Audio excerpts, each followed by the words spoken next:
The Igbanke have come out to claim their ancestry, saying that they are Igbos originally from the Igbos territory, which belongs to the Ika clan.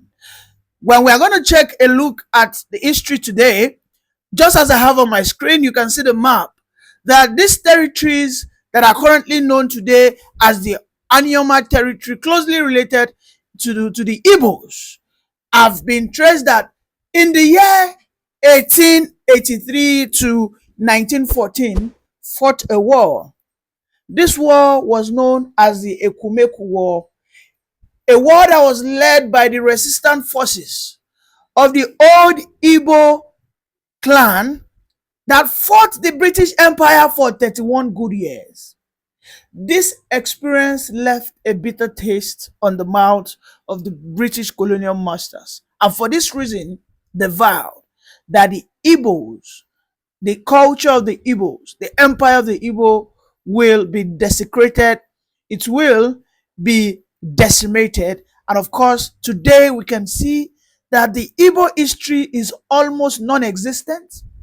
The Igbos, how they expanded, how they traveled around, how they were able to have a very large and massive empire has almost been erased. And today we can see that the Igbankes, who were originally known as the Igbo Ariki, has been seeded into the empire, or should I say into the kingdom of the Oba of Bini. In the last 24 hours, so many people have been saying that the Igbos have started with their expansionist agenda. I do not blame them, because the Nigerian history class has denied the Igbos of a good history tutelage, wherein the history of the Igbos will be told with all sincerity. But this morning I'm going to tell you what, why, and when the Igbos will always suffer what we call the history disinformation and misinformation. When the Biafran war started, right, a general called Samuel Ogbemudia, right, changed the name, the Igbo and Akiri. He changed the name to Igbanke. Why was this done? They did this because, as at that time, when the Igbos they were regaining all their lost glory. Samuel Igbemudia did this so they could capture that area. They changed the name. And when the name is being changed, when the name of a territory is being changed, you should know that the titles of the leaders must reflect the new name of that land. The same thing happened in some places in the southwest. When the names of Lagos, when the Oba of Bini came, they changed the name. And we started having the Oba of Lagos, right? Now, what am I trying to explain this morning? Is that the Igbos have a very long fight and a very long battle to win for them to restore their lost glory in this contraption.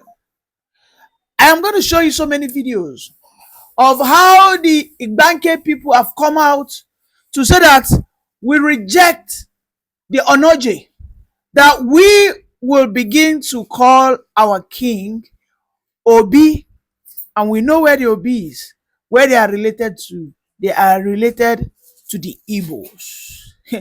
But you see, amidst all of this, the Bini people are now establishing a conflict with the Igbo people, stating that the Igbos must be very careful.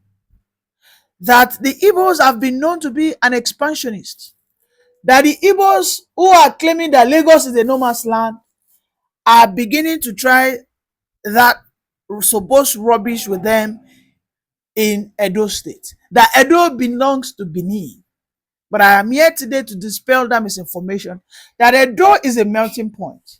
When you take a look at the map of Edo, you will understand that Edo is a melting point where so many mixture of people meet.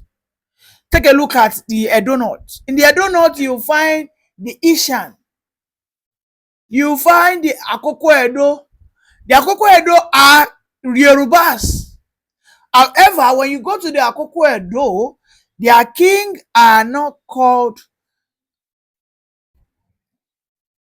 how the kings are called in Yorubas, right?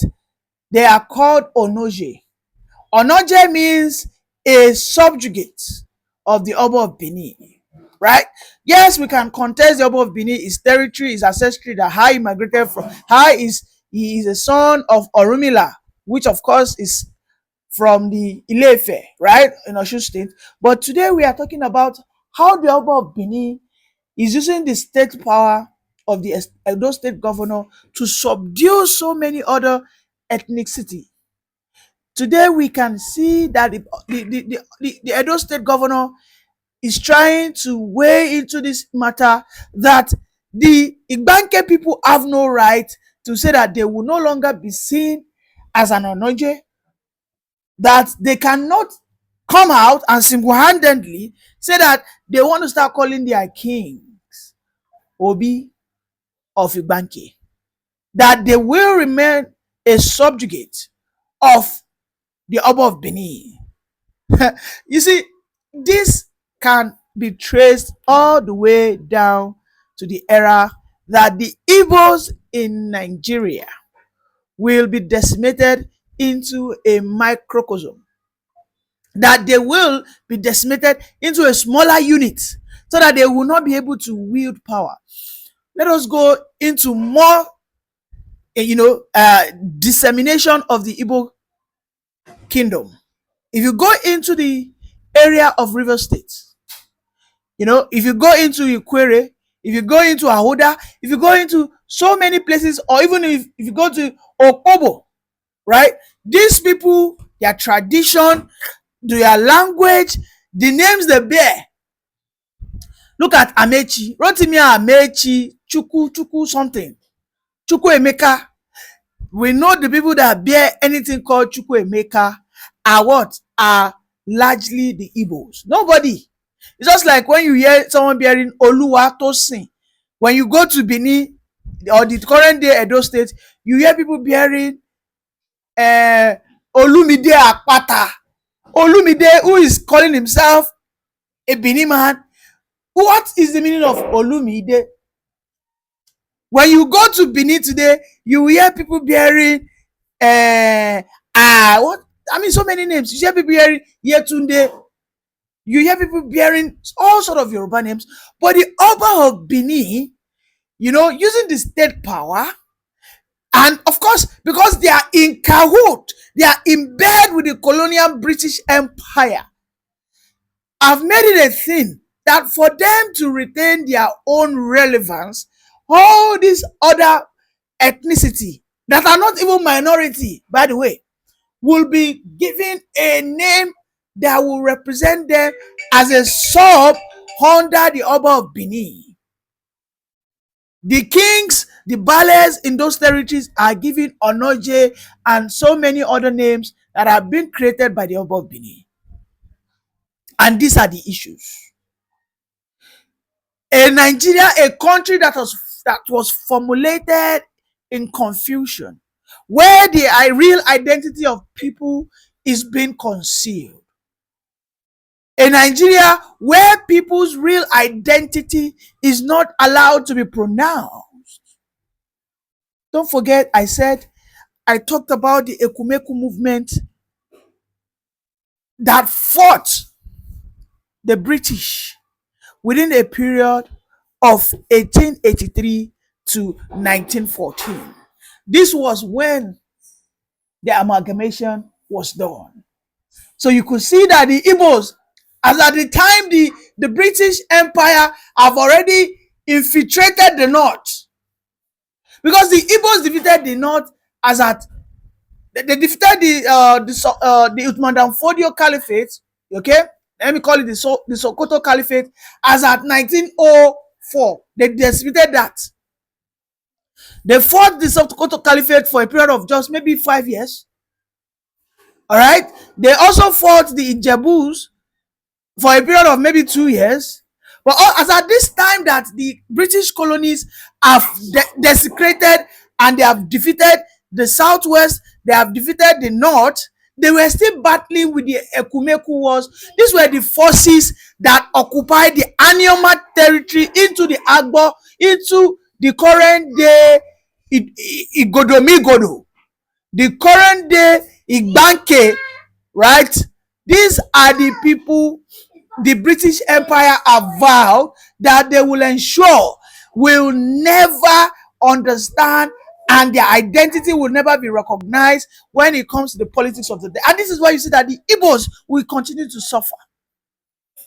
The British Empire supported the Nigerian army.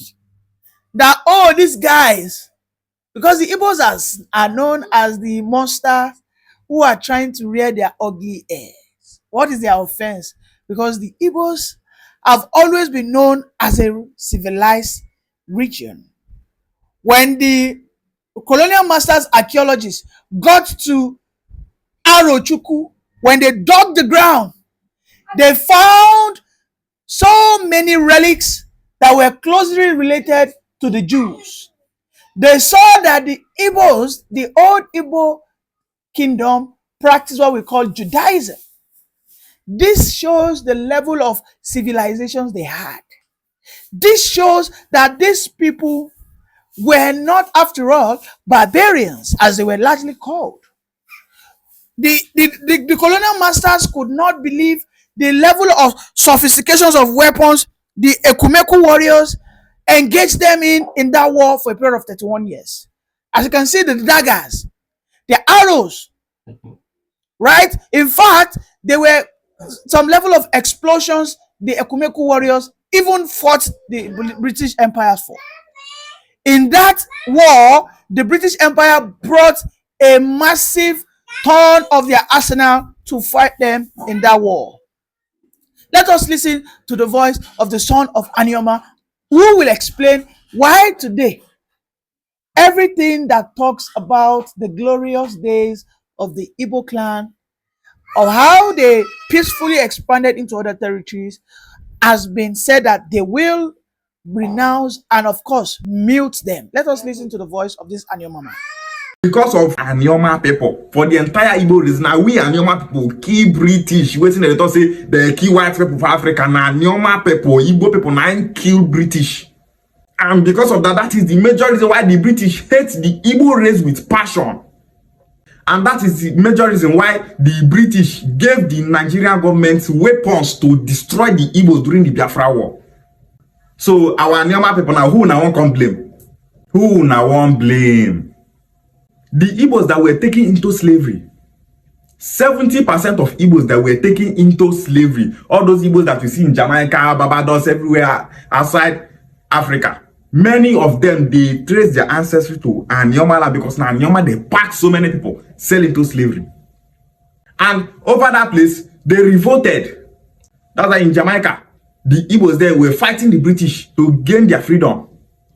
Also in other parts of the Caribbean, they were fighting the British to be free.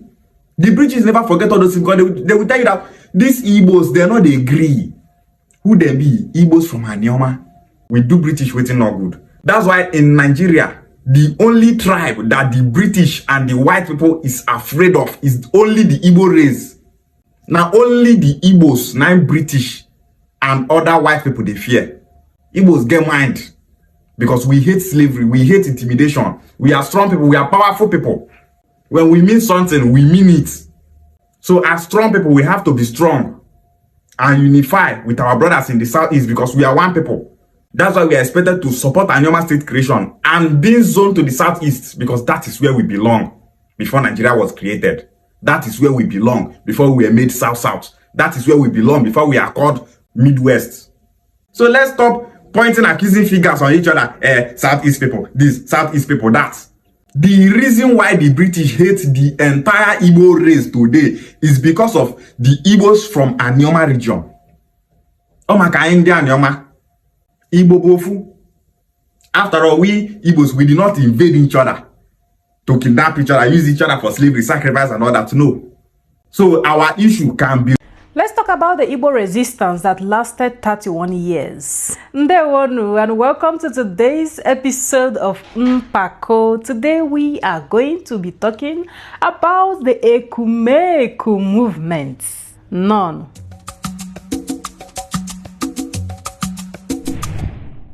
In the late 19th century, the British arrived western Igbo land, aiming to control trade, impose taxes, and dismantle indigenous leadership systems. Before the British, Igbo land was a collection of independent communities ruled by councils of elders, Umunna, Umuada, the age grade, and titled men and women. This confused and worried the British because they couldn't easily impose their direct rule system. For years, the Igbo traders have been successful in palm oil, ivory, and textiles, and the British wanted monopoly of these goods. They wanted full control over the land, the people, and their trade. Resistance from any Igbo community was met with violence, taxation, and forced labor. This gave birth to a strategic resistance group known as the Ekumeku movement in Anioma. It was a secret guerrilla movement that used silent tactics as their power. They moved like shadows and disappeared without notice. They struck in secrets and communicated in encoded messages and sounds. They were like ghosts in the forest, highly strategic and disciplined. While the British used guns and cannons, the Ekumeku warriors relied on spears, swords, and the efficacy of some indigenous magical skills. Some of their key coordinators were Chief Nwoko of Idumuje Uboko, Obi Osai of Ogwashuku, Odogwanyasi of Idumujono, Dibia Ida of Onitsha Olona, Ochie Areze of Ubuluku, Obi Okafo of Owa, Obi Agbogidi of Ibusa. The British, frustrated by the continuous ambush and attacks, launched their first major counter-attack in 1890. Some of the Ekumeku leaders, including Obi Osai of Ogwashuku, were captured and executed. After this, the British thought they had won, but the Ekumeku was not just one person. It was a movement. So they regrouped and was even stronger. They gave the British a tough battle for many years. But by 1900, the British had fully declared Anioma as part of their colonies. But the Ekumeku warriors refused to submit. They attacked British colonial headquarters, destroyed government buildings, and targeted British allies. But the British, with more backups, responded with advanced weapons, including machine guns and explosives. Villages like Ibusa, Ogwashuku, and Owa suffered massacres, with thousands killed or imprisoned. But they kept resisting, they kept fighting, they kept launching attacks on the British. By 1914, with the British using heavy artillery and burning towns, the Ekumeku resistance was finally overpowered. But even though the movement ended, it inspired later resistance across Igbo towns, and the Ekumeku warriors remained legendary resistance group in history. The Ekumeku movement was one of the longest anti-colonial resistance movements in Africa's history. For 31 years, they resisted. The story of the Ekumeku warriors reflects the Igbo proverb, Umunna bụ agha, Igwe bụ ike. The British, though, came with guns and cannons. The Ekumeku movement fought with unity. You know, I keep thinking, what if the Ekumeku had won? What would the Igbo society be like today? Well, it's a question for you to think about too. And this is where we'll bring it to a close on today's episode of Mpako. My name is Amarachi Atama Ogo. Ekelemunu. Next episode will be as well interesting. Ndewono.